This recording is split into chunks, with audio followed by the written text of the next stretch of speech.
ده هدف منتخب السنغال في منتخب المغرب. هدف عن طريق واحد اسمه اوكولا او حاجه زي كده، اسمه صعب شويه. هارد لك لمنتخب المغرب واخواتنا في المغرب، ما تزعلوش.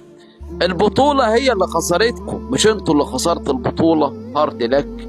تعالى تعالى اديلك درس عمرك. لقطة تحول الماتش كان ماشي سيان، وكان ماشي تعادل هنا وهنا، وياسين بونو متألق وعمال يصد الكورة، ولكن هتخش شمال، هتروح لتحكيم هتروح لما اعرفش ايه. اللقطة النكسة بتاعت الغاء هدف السنغال اللي كان صحيح بنسبة 100%، وحكيمي هو اللي بدأ دفع بإيده الأول، فالهدف اتلغى فاتقلب نجاسة عليهم يا باشا. جون دخل فيهم، عدم توفيقه في النهاية لدرس اللي قلت لك في البداية، درس عمرك اللي عمرك ما تنساه، ربك هو العدل. مبروك للسنغال. اللاعب الوحيد اللي تقدر تشكره في منتخب المغرب هذا الحارس، اقسم بالله افضل حارس في افريقيا، افضل حارس في تاريخ افريقيا، مع احترامي الشديد لعصام الحضري وانجازاته، لكن ذا الحارس عالمي يا جماعه، يعني ينافس عصام الحضري، ممكن يتفوق عليه بعد. فحارس كبير، حقق انجازات مع نادي الهلال ومع اشبيليا ومع المنتخب المغربي، لكن لعنه المنتخب المغربي في بطوله افريقيا لا زالت مستمره. المنتخب الاول الى الان نفس الطريقة والسيناريو في بطولة أفريقيا، لكن هارد لك لهذا اللاعب اللي وقاتل بكل ما يملك. هارد لك يا بونو.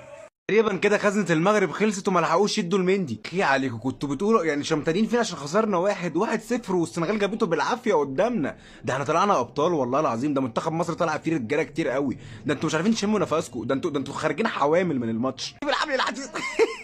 عمري في حياتي ما شمت في حد كده، والله العمري في حياتي ما شمت في حد كده.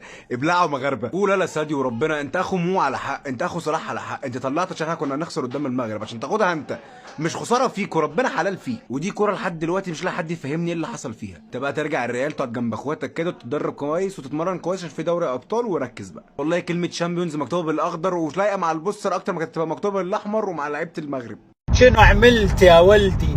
شو درت يا ولدي؟ والله العظيم حرام حرام. يعني هل انت شايف انه هذا وقته انك تورينا انك خليفة زيدان، ولا تقدر تسويها لب، ولا مين انت؟ اخر الدقائق نهائي، افضل فريق يعتبر في البطولة انتو، فريقك قدم كل حاجة، وانت كمان قدمت كل حاجة، ومدربك قدم كل حاجة، وجمهورك قدم كرنفال ولا زيه، تقوم تضيع التعب هذا كله بكورة زي هذه؟ يا عم ايش معاك من قلب؟ ايش معاك من قلب؟ الكورة هذه للناس الكبيرة، انت لسه صغير وصغير عن هذه الاشياء. حلم شعب كامل ضاع بسببك انت، والله العظيم مو بسبب اي احد ثاني. يعني فوق ما انه مع احترام المغاربة، بس هذا الهدف صحيح مليون في المية، وشفنا الدربكة والمشاكل اللي صارت، جاهم بلنتي في اخر الدقائق بعد اللقطة هذه، جيبوا الحكم حيصفر، ويقوم دياز طبعا يسوي هذا الشيء. الغلط مو على دياز، الغلط على مدرب، اللي كيف فكر في مباراة زي هذه في اخر الدقائق، في اخر الثواني، خليه هو يشوف، لانه كلنا كنا شايفين انه الاقرب كان حكيمي، بس يقول لك عشان يكون الهداف للبطولة. مو وقت هداف، البطولة اهم من الهداف. طبعا بمناسبة تحقيق البطولة لفريق لمنتخب السنغال، نحب نشكر كابتننا العظيم والحارس الاول في القارتين وكبيرهم اسيا وافريقيا ميندي، صراحة يستاهل. الرجال كان مسوي عمل جدا كبير، وكان يقاتل عشان ياخذ البطولة. الف مبروك لكابتن النادي الاهلي وكابتن افريقيا واسيا. هاردك لاخواننا المغاربه، وشكرا انكم بترجعوا كابتننا بنفسيه حلوه. لايك وفولو يا اخوان، اصفوا في الباقي يضيفون عليه وقولوا لي ايش رايكم. سلام. دي اسمها صياعة كرة قسما بالله. اللي عمله المنتخب السنغالي ومدرب المنتخب السنغالي دي اسمها صياعة.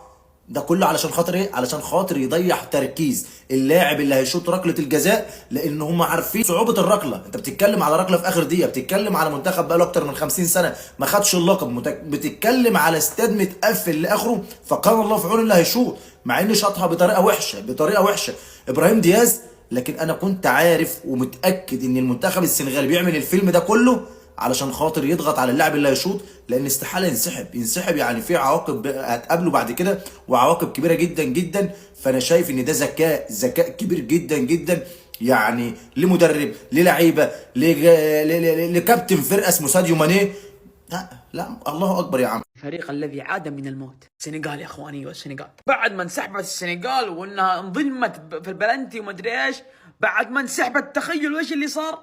ضاع البلنتي، وبعد ما ضاع البلنتي حققوا البطولة وفازوا على المغرب 1-0. جنون اللي صار، جنون يا اخوان. شوف حسرة حكيمي، ولا حسرة ابراهيم دياز، ولا حسرة بونو. يا بونو والله اني حزين من اجل بونو قسما بالله، لكن هذا مجرم، هذا مجرم والله. عموما الف مبروك للسنغال، وهارد لك الاخوان المغاربة، ان شاء الله تعوضون ان شاء الله في كاس العالم. تكلمت في مقطع الحول عن انسحاب السنغال، وخش البايو وشوف المقطع وتنسى زر الفولو. تحكيميه والله بيحصل ده مهزله، كل استغلاق يقول للسنغال وتحسب بلنتي للمغرب. دفع كام يا ابراهيم دياز؟ دفع كام؟ السنغال كلها هتدعي على الحكم ده النهارده، السنغال كلها بتنسحب، كلها بتنسحب. ضربة جزاء ابراهيم دياز ومندي، خلاص رجعوا للملعب، ضربة الجزاء هتتلعب. لحظة الحسم الآن، لحظة الحسم الآن، لحظة الحسم الآن. ابراهيم دياز مندي لعب، مش لعب في اعصابه، لعب في اعصاب الدنيا كلها، مش عايز ضربة الجزاء تتنفذ. جنان بيتكلم عن ليزر، بيقول في ليزر. دي مش هتتشاط يا جماعة، دي مش هتتشاط، حدث لم أراه من قبل. يا ترى ايه اللي هيحصل؟ يا ترى بعد كل الضغط العصبي ده هيصدها مندي ولا هيسجلها دياز؟ والحكم هيدي كام دقيقة؟ ضاعت. قلت لك لعبوا في أعصابهم، قلت لك السنغاليين خربوها، قلت لك لعبوا في أعصابهم، ضغطوا عليهم بكل الطرق. مفيش تركيز يا باشا، مفيش تركيز يا باشا، مفيش تركيز يا باشا، مفيش تركيز، مفيش تركيز، مفيش تركيز، مفيش تركيز، مفيش تركيز يا باشا، مفيش تركيز، مفيش تركيز. اللي حصل يخلي ضربة الجزاء لازم تضيع. يا لهوي يا لهوي يا لهوي، ايه اللي حصل؟ ايه اللي حصل؟ توتر، ده جنون، ده جنون اللي بيحصل، ده جنون اللي بيحصل والله، جنون. ابراهيم دياز بيعيط، خرج وخلاص، خلص الشوط، لعبوا ضربة جزاء وخلصت الماتش. عبث بيحصل.